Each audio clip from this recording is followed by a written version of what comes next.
Welcome to Bible Talk. I'm your host, Sonny G, and today we'll be reading Genesis chapter 3. Now the serpent was more cunning than any beast of the field which the Lord God had made. And he said to the woman, Has God indeed said, You shall not eat of every tree of the garden? And the woman said to the serpent, We may eat the fruit of the trees of the garden. But of the fruit of the tree which is in the midst of the garden, God has said, You shall not eat it, nor shall you touch it, lest you die. Then the serpent said to the woman, You will not surely die, for God knows that in the day you eat of it, your eyes will be opened, and you will be like God, knowing good and evil. So when the woman saw that the tree was good for food, that it was pleasant to the eyes, and a tree desirable to make one wise, she took of its fruit and ate. She also gave to her husband with her, and he ate. Then the eyes of both of them were opened, and they knew that they were naked, and they sewed fig leaves together and made themselves coverings.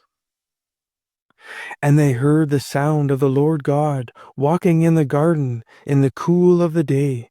And Adam and his wife hid themselves from the presence of the Lord God among the trees of the garden. Then the Lord God called to Adam and said to him, Where are you? So he said, I heard your voice in the garden, and I was afraid because I was naked, and I hid myself. And he said, Who told you that you were naked? Have you eaten from the tree of which I commanded you that you should not eat?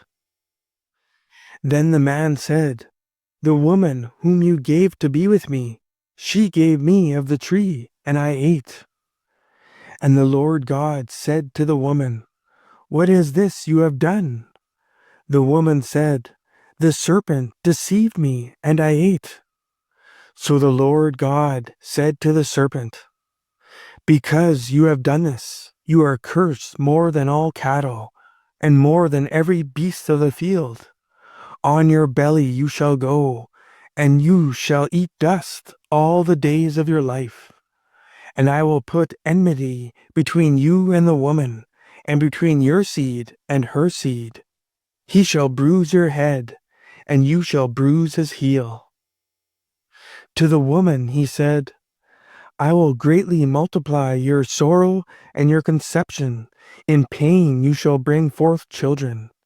Your desire shall be for your husband, and he shall rule over you. Then to Adam he said, Because you have heeded the voice of your wife, and have eaten from the tree of which I commanded you, saying, You shall not eat of it. Cursed is the ground for your sake. In toil you shall eat of it all the days of your life. Both thorns and thistles it shall bring forth for you, and you shall eat the herb of the field. In the sweat of your face you shall eat bread, till you return to the ground. For of it you are taken, for dust you are, and to dust you shall return. And Adam called his wife's name Eve, because she was the mother of all living. Also for Adam and his wife, the Lord God made tunics of skin and clothed them. Then the Lord God said, Behold, the man has become like one of us, to know good and evil. And now, lest he put out his hand and take also of the tree of life, and eat, and live forever. Therefore the Lord God sent him out of the Garden of Eden to till the ground from which he was taken. So he drove out the man, and he placed cherubim at the east of the Garden of Eden, and a flaming sword which turned every way to guard the way to the tree of life. Thanks for tuning in.